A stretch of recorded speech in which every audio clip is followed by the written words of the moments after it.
12 દિવસ સુધી મિસાઇલી હુમલા અને બોમ્બ બ્લાસ્ટ પછી આખરે ઈરાન ઇઝરાયલ સંમત થયા કે તે હવે યુદ્ધ નહીં કરે.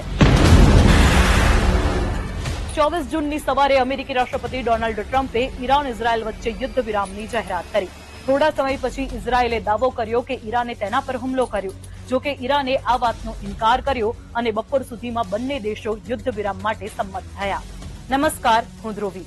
આખરે ઇઝરાયલ અને ઈરાન યુદ્ધ વિરામ માટે કેમ સંમત થયા? શું ખોમેની હવે સુરક્ષિત છે અને નેતન્યાહુ પર આની શું અસર થશે? જાણીશું ભાસ્કર એક્સપ્લેનરમાં. બંને દેશો વચ્ચે યુદ્ધ વિરામના 4 મુખ્ય કારણો છે. 1. ઈરાન ઇઝરાયલ યુદ્ધમાં એકલા પડી ગયા હતા. રશિયા, ચીન, નોર્થ કોરિયા જેવા દેશોએ ઈરાનના સમર્થનમાં નિવેદનો આપ્યા, પરંતુ તેમાંથી કોઈએ લશ્કરી મદદ ન આપી. જ્યારે અમેરિકા ઇઝરાયલને મદદ કરવા આગળ તો આવ્યું, પરંતુ તેવી સૈન્ય મદદ ન આપી જે પ્રકારે ગાઝામાં આપી હતી. 2. ઈરાનમાં યુદ્ધને કારણે 600 થી વધુ લોકો મૃત્યુ પામ્યા અને 5000 થી વધુ લોકો ઘાયલ થયા. જ્યારે ઇઝરાયલમાં લગભગ 28 લોકો મૃત્યુ પામ્યા અને 3000 થી વધુ લોકો ઘાયલ થયા.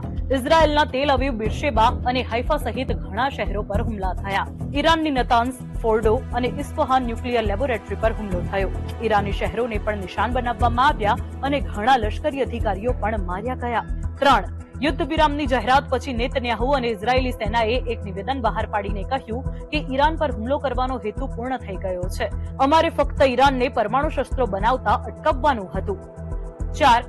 ભારત, સાઉદી અરબ, યુએઈ, કતાર, ચીન અને બ્રિટન સહિત ઘણા દેશોએ ઇઝરાયલ પર યુદ્ધ બંધ કરવા માટે દબાણ ઉભું કર્યું. હવે જાણીએ કે 12 દિવસના યુદ્ધ પછી ઈરાન ઇઝરાયલ કેવી રીતે યુદ્ધ વિરામના નિર્ણય પર પહોંચ્યા.